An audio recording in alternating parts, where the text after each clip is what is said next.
This is something I wrote called an open letter. Dear Dad, I'm writing to you because I have questions. I have something to ask you on behalf of the little girl I once was. I want to know what it was I did to deserve to be your personal punching bag. Did you pick me out of a bunch of children, much as people pick the best puppy out of a litter, in order for it to be an outlet for your anger? Where did all the love and hugs go that you gave me when you first brought me home?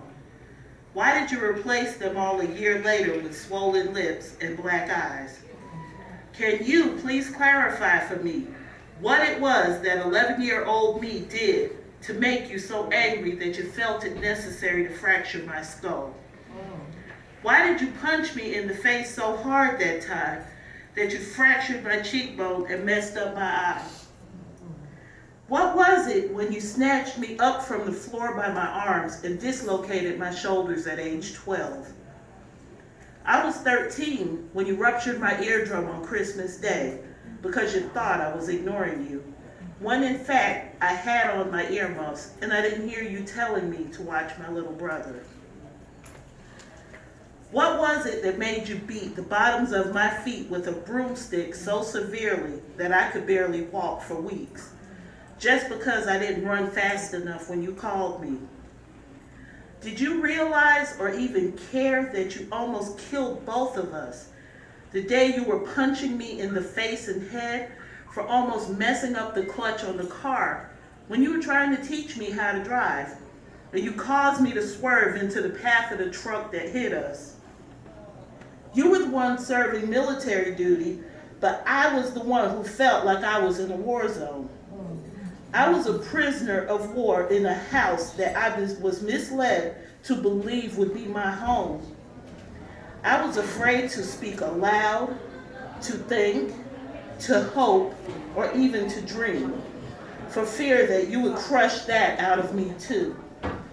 Like you crushed me beneath your boot the time I forgot to mop the kitchen. What you did to me goes beyond the fact that you beat, punched, and kicked me into submission for whatever imagined wrong that you dreamed up. What you did forever changed who I became, who I trusted, who I gave my love to, and how I walked in the world. Among the many parts of me you altered, you changed the way I would feel about myself as a human being and a woman, making my attempts at living a normal life and being in loving relationships a total and complete failure. For years, I would continually choose the wrong men, feeling that less was what I deserved, less was what I had to offer, and less was all I'd ever be worthy of getting. I thought the day after high school graduation when I ran away, I'd be free of you. But even as an adult, you still managed to run and rule my life. Remnants of everything you did to me lingers with every ache, pain, and nightmare I live with daily.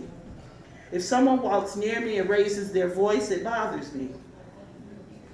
If anyone walks up behind me and scares me, I attack them because I think they're going to attack me first. Thanks to you, my self-esteem and self-worth remained crushed for many years. Because of you, I struggle every day with PTSD. I have anxiety attacks and flashbacks so severe that I'm not able to drive. Thanks to you and all the broken bones you gave me, I suffer from debilitating migraines, fibromyalgia, and arthritis. You didn't deserve that kind of power then, and you sure as hell don't deserve that kind of power now. Amen. On August 28, 2009, after coming off of a suicide attempt and in therapy, my therapist told me I needed to forgive you in order to free myself. 3 days later, I dialed a number I tried to forget for 30 years. I told you by speaker that I forgive you, but you never said anything, not even to acknowledge that your daughter had finally called home after a 30-year absence. You didn't admit you were wrong, that you felt bad, or that you wanted to make amends, but that's okay. That forgiveness I extended to you, I did that for me, not you. On that day, I chose to change how I look at myself. I chose to reclaim the power I'd given you for so many years. I released the heavy darkness that kept dragging me down whenever something reminded me of you. I released the shame and the guilt I felt for not defending myself and for not having the courage to speak up. I released the sadness over no one coming to protect me or having someone to speak up for me. I finally released all the anger and hatred I carried in my heart for you all those years, and I opened up my heart to receive love and to love. At that moment, I chose to take back my power and to relinquish yours. Now I decide who I become, who I trust, who I choose to love. I am finally in love with me, and I decide how I walk through this world on my own terms. I took back my life and gave it back to its rightful owner. And the occupant that's in it is doing just fine. All right.